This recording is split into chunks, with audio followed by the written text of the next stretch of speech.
Welcome to Financial Ratios, Return on Assets.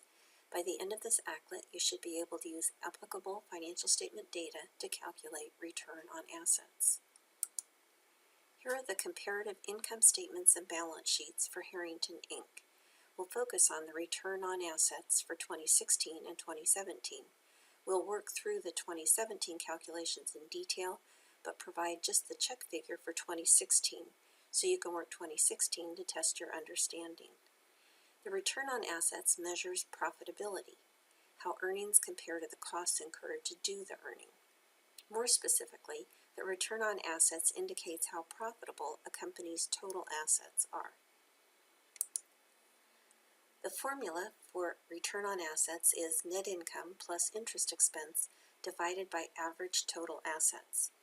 We'll need to calculate average total assets by adding ending total assets and beginning total assets, then dividing by 2 years. Keep in mind that total assets at the end of 2016 is also 2017's beginning total assets. Which financial statement reports net income and interest expense? The income statement. Net income for 2017 is $28,376 and interest expense is $5,000 for a total of $33,376.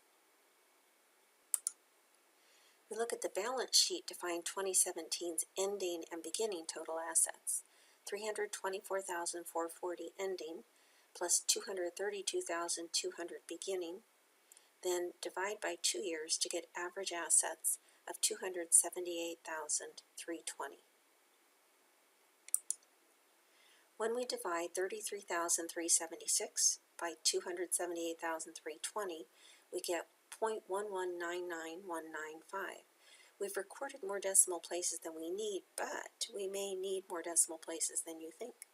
The return on assets is often shown as a percent. You can think of ROA as being generally comparable to an interest rate, the rate you earn on your invested money. So before we round to one decimal place, we need to convert our result to a percent. We'll do this by moving the decimal point 2 places to the right and adding the percent sign. If you move the decimal point without adding the percent sign, you just change the result. Then we follow normal rounding rules. Identify the digit that we care about, the one we'll be rounding to, so 1 place to the right of the decimal point. Then look 1 place to the right of the one we care about and ignore everything after this. Since 9 is higher than 5, the digit that we care about, the 9, goes up by 1 and becomes 10. So carry the 1 to the left, which adds to the 1 that's already there and gives us 2. Our final result, rounded to 1 decimal place, is 12.0 or 12.0%. Remember that you need that 0 since we're rounding to 1 decimal place. Again, the easiest way to get a handle on what return on assets is telling us is to think of it as being similar to an interest rate. If you could earn 12.0% on your savings account, you'd be doing great. So generally, the higher the return on assets, the better.